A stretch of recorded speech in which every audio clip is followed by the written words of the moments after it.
আজকে আমাদের ক্লাস হচ্ছে ইংলিশ, সেটা হলো compulsory AEC first semester.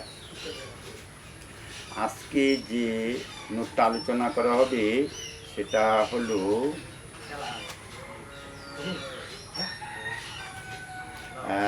Story the old man at the bridge, Ernest Hemingway. আচ্ছা, ক্লাস আরম্ভ করার আগে আমি আমার মা জননী শ্রীমতী হল্লা দেবনাথের শ্রী চরণপদ্মে আমি আমার আন্তরিক শ্রদ্ধা জ্ঞাপন করছি। তত্তর আমার প্রিয়তম ছাত্র প্রবিধান মুর্মু, তার শ্রী করকমলে রইল আমার অন্তরের অনন্ত স্নেহরাশি। আচ্ছা, আজকে ক্লাসে আলোচ্য বিষয় হলো একটা বড় কোশ্চেন।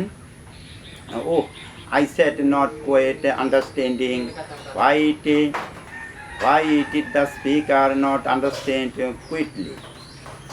Note হচ্ছে এই প্রকার: It was Easter Sunday when an old man of 76 years with still remained spectacles was so tired that he could not go further.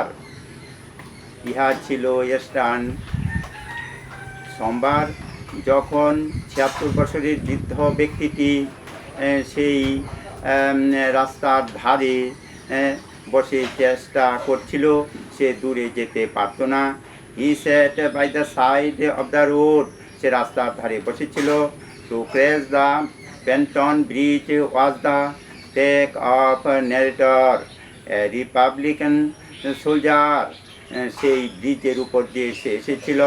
To find out what point the enemy and advantaged, সেখানে সে দুঃসাহসিকতার সঙ্গে ছিল। The narrator returned over the bridge where there were not so many cars and very few people on foot. সেই ব্রিজের উপর দিয়ে সে এখানে এসেছিল কোনো প্রকারে। The narrator started to have a talk with the old man with still remained spectacles and very dusty clothes. সেই বৃদ্ধ ব্যক্তিটির গায়ে ছিল অপরিচ্ছন্ন পোশাক। He asked the man where he came from. সে জিজ্ঞেস করলো কোত্থেকে সে এসেছে। The old man smiled with answer. বৃদ্ধ ব্যক্তিটি ঈষৎ হেসে উত্তর করলেন, San Carlos was the native town. সে সেন্ট কলার্স টাউন হচ্ছে তার জন্মভূমি। To utter the name of his native town was an immense pleasure to him. সেই জন্মভূমিটি তার অত্যন্ত প্রিয় ছিল। He explained that he had been taking care of the animals. সে ব্যাখ্যা করেছিল যে সেখানে জীবজন্তু আছে। The narrator could not make out what the old man said to him. সেই বর্ণনাকারী সেই ব্যাপারটি বৃদ্ধের কাছ থেকে জানতে পারে নাই।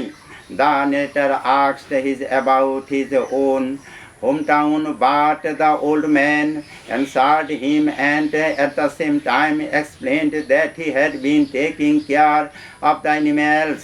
সেই জীবজন্তুর সে ব্যাখ্যা করেছিল, সে তার উত্তর সে যথার্থ দিয়েছিল। It seemed to be disjoint to be narrator. মনে হয় যেন সেই বক্তৃতাকারীর সঙ্গে তার সংযোগ ছিল না। আচ্ছা, এখানে এই নোটটা হলো, তো এই নোটটা তোমরা পড়বে। পরবর্তী সময়ে আরও আলোচনা করা হবে। ইংলিশটা ফার্স্ট সেমিস্টারের এখানেই শেষ হলো। পরবর্তী তোমাদের সঙ্গে আবার দেখা হবে। আমি আবারও সমস্ত ছাত্রছাত্রীদের আন্তরিক প্রীতি শুভেচ্ছা ভালোবাসা জানিয়ে আমি আজকে আমাদের ক্লাস এখানেই শেষ করছি। ধন্যবাদ।